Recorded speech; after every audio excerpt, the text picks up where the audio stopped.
Sikiliza we Kima Kibuyu, wapigie Wasafi Media wakina Diamond. Toka nimefanya nao show 2018 2019, wananiambiaga hela yako tunaelekea Tanga, hela yako tunaenda Mtwara, hela yako iko hapo ofisini hapo Mbezi Beach kwa Zena.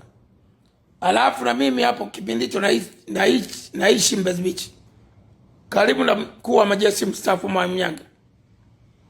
Nawaambiaga hiyo hela nitakuja muda utakuchukua, na tunaenda kwenye show siichukui hela, na huwa nawaambia hiyo hela uwekeni benki, maana yake sina njaa.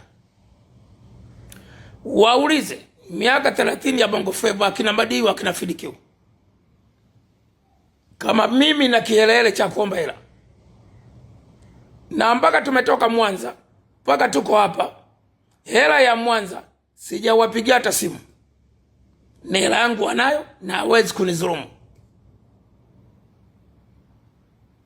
Yanga, rais pamoja na Alikamu hawajanizulumu, na hatuna mapepe na pesa,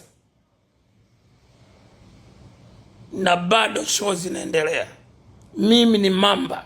Uwezo ukawa kamanda mkuu wa jeshi la Mamba 24, unaongoza majenzi alafu na njaa, you better watch your back. Nina kitita, nina mawe, I'm living my life. Waulize maadui zangu wote kwa nini wananishinda, kwa sababu nina hela. Naweza nikakumaliza kwa milioni 1 tu.